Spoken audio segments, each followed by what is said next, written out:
Hello, my bumped, bruised, and blessed family. For those of you that have been around, I'm including a new introduction on my videos for the new faces and the new traffic that we're getting. Welcome. My name is Michelle. I have founded this bumped, bruised, and blessed incredible community. We are a family of victims of narcissistic abuse. No one understands what we have endured like fellow victims. I was raised in a dysfunctional home with a narcissistic mother and an enabling father and a golden boy older brother. I also later in life gravitated to a narcissist. Thank God he discarded me, and I'm married to my soulmate, amazing husband with beautiful children, and I'm living my best life. I went no contact with my toxic duo in August of 2019, and no regrets whatsoever at all. Actually, excuse me, my biggest regret is not doing it sooner. So today my topic is super relevant for all of us, I know, because I've been witnessing it myself with my friend, and I go through it, and it stinks. So basically, when we are raised in a narcissistic, by a narcissistic caregiver or parent in that type of environment, it's the most formative, critical years of our lives. Early childhood development is an entire area of psychology that people dedicate their careers to. So these people have access to us during our formative years. You know, up until like 17 years old, basically. Up until really the age of 7, where nobody else has access to you. All you're a sponge. You're in a theta brainwave state, and you're just absorbing what is around you. So everything you're told, you believe. So when you're told, you're being constantly conditioned to believe that you're bad, that you can do nothing right. All of these toxic beliefs it's the foundation, toxic foundational system that our narcissistic parents have instilled within us. So we grow into adults with these unhealthy self-perceptions. And these are the references that we constantly use throughout our lives during relationships with other people, as well as the relationship that we have with ourselves. Being a child in a narcissistic home, more than likely we gravitate to a narcissistic partner because we're constantly accepting mistreatment, compromising any type of standards that we might have. We don't think very highly of ourselves. We believe that we are no good. We were taught that by our narcissistic parent that was constantly prioritizing themselves over us, our emotions, and our needs. So as an adult, I was saying this to my girlfriend. So I'm 40 years old now, right? I'm going to be 42.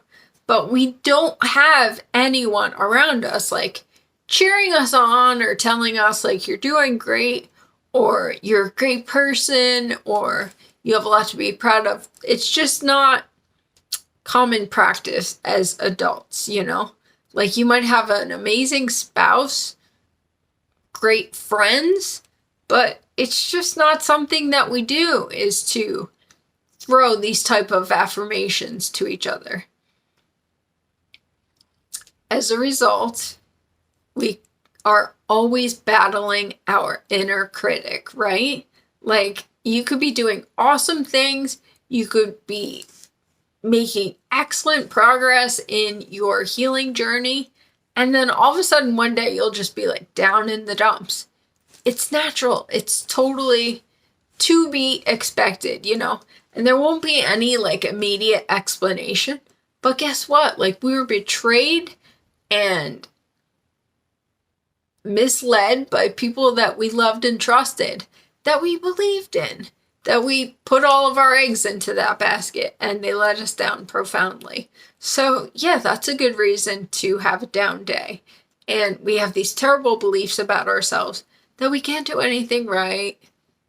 It stinks. It's like, as a mother, I have to tell you, I am constantly affirming our daughters. I tell them as often as I can that they're beautiful, that they have so much to be proud of. I love their personalities. I love who they are, and they should know that.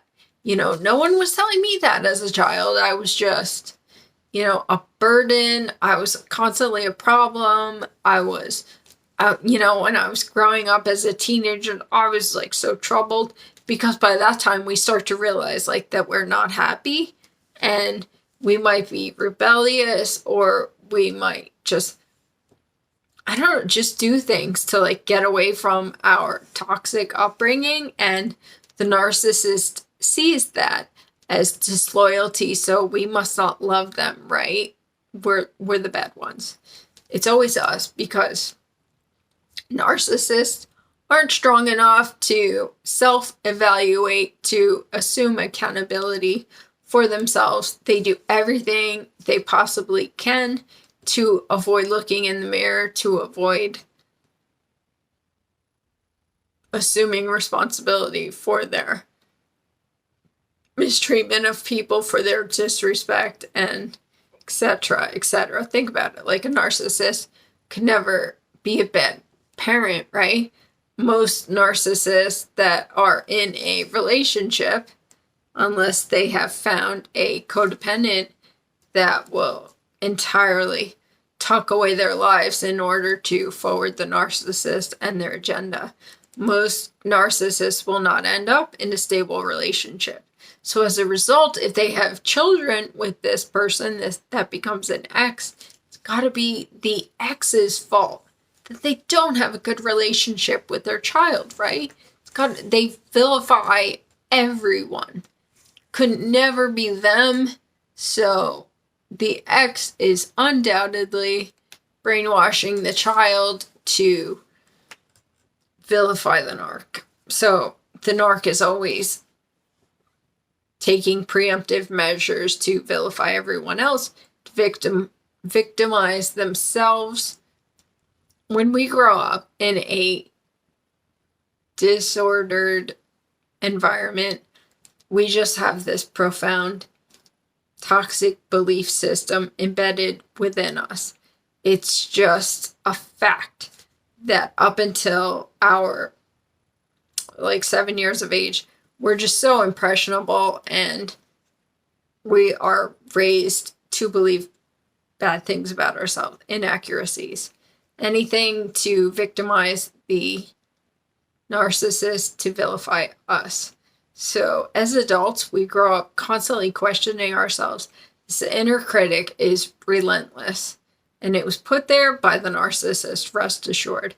It only gets worse when we get involved in relationships with narcissists that we gravitate to, because we believe we don't deserve any better, and we tolerate this mistreatment and this disrespect because we don't have a healthy perception of love. We never had healthy examples in our lives. I had a toxic duo, and basically narcissists equate love to obedience, to unfailing loyalty. That's not love.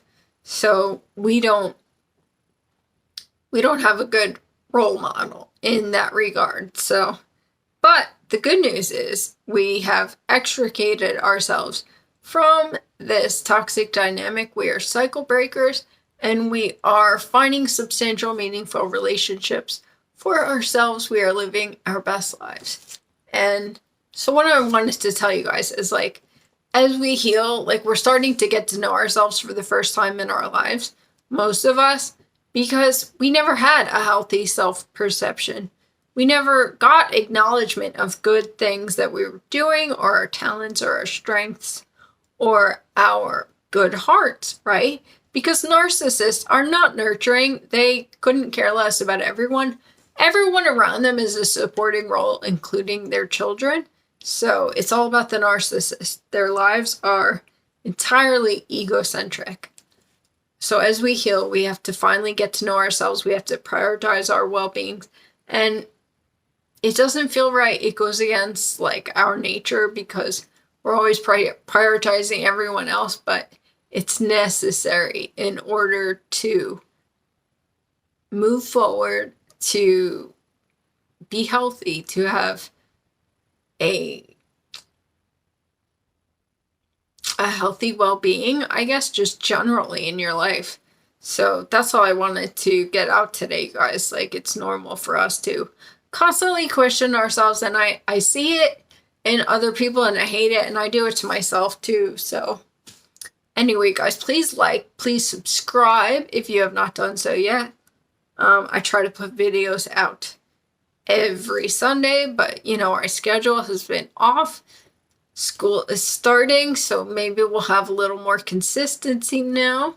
I love you all, and we're in this together. I'll be back soon. I love you guys.